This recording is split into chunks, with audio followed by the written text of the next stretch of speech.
आप बड़ी दीदी को नहीं बताओगे तब तक कैसे चीजें ठीक होंगी? इस चीजों का ध्यान। तो क्या दाल के कारण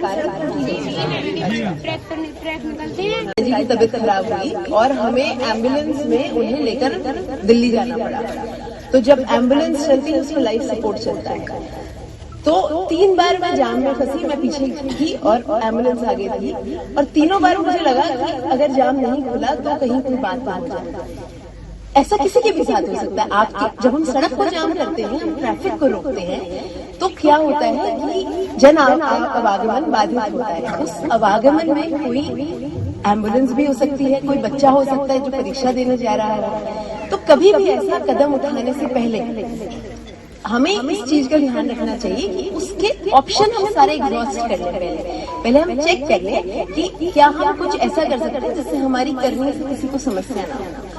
तो इसलिए मुझे आज इस संवाद हम जो आपसे करने आए हैं, उसमें सबसे पहली चीज जो हम करना चाहेंगे कि बैठ जाओ।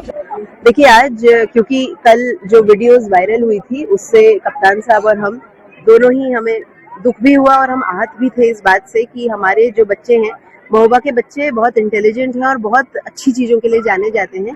तो हम ये खुद आकर बच्चों से बात करना चाहते थे, संवाद करना चाहते थे कि अगर कोई भी समस्या बच्चों को थी, जैसे सड़क की समस्या बच्चों ने हाईलाइट कराई, तो वो अपने टीचर के माध्यम से हमारे ऑफिस आकर हमें बताते या कप्तान साहब को बताते। तो आज बच्चों से हमने यही संवाद किया है कि किसी भी प्रकार की हमारे युवाओं को या हमारे बच्चों को समस्या होती है, उसका एक प्रॉपर चैनल है। जैसे कुछ बच्चों ने कप्तान साहब को छेड़खानी के बारे में अभी 2 महीने पहले बताया था, उन्होंने कार्रवाई की। ऐसे ही कुछ बच्चों ने लाइब्रेरी की डिमांड की थी, उनके वहाँ जहाँ बहुत सीलन हुआ करती थी, तो हमने उस लाइब्रेरी का रेनोवेशन कराकर उसको AC युक्त और प्रॉपर तरीके से उसको कराया। तो बच्चों से आज यही संवाद किया गया कि कोई भी समस्या का जो समाधान होता है वो संवाद से होता है। तो कोई भी किसी भी बच्चे को पढ़ाई से या खेलकूद से रिलेटेड समस्या है तो हमारे ऑफिस, कप्तान साहब के ऑफिस आकर वो बच्चा या बच्ची बता सकती है और उस पर बिल्कुल निश्चित रूप से कार्रवाई की जाएगी। जहाँ तक बात इस गांव की समस्याओं की है, जिससे बच्चों ने अवगत कराया कि जो मुख्य रास्ता जो उनको शहर की सड़क से कनेक्ट करता है, एक बहुत ही पतला विलेज रोड है वो, जो हमने जब पता कराया तो पता चला कि वो जिला पंचायत की जो है सड़क है और वो 4 साल पहले बनाई गई थी। लेकिन वहां पर पिछले 6 महीने में कुछ दाल मिलों का संचालन होने के कारण उस पर हेवी वाहन जाते थे। वो 20 टन के लोड के लिए बनी थी सड़क, लेकिन जो हेवी वाहन जा रहे हैं वो 40 टन के लगभग है, जिस कारण से हम देखकर भी आए हैं वो रोड जो है बीच में से टायर के कारण फूल गई है।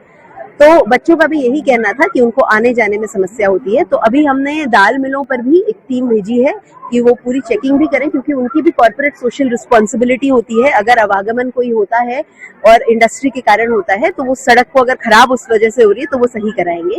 और जिला पंचायत को भी निर्देशित किया गया है, अभी क्योंकि लगातार बारिश का मौसम है तो टेम्पररी रिपेयर कराएं और जैसे ही बारिश का मौसम समाप्त हो तो उसमें प्रॉपर तरीके से एक नई सड़क के लिए वो आगे कार्रवाई करेंगे। आपने कितनी परेशानी, हम तो रोज जाके वहाँ पर जाते हैं, हमें रोज परेशानी होती है। और एक वहाँ पर आपने देखा होगा तो दारू वाली भी बैठी हुई होंगी सड़क पे। मैं वहाँ पर सड़क पे दारू वाले को तो हमने 2 बार भी रिपोर्ट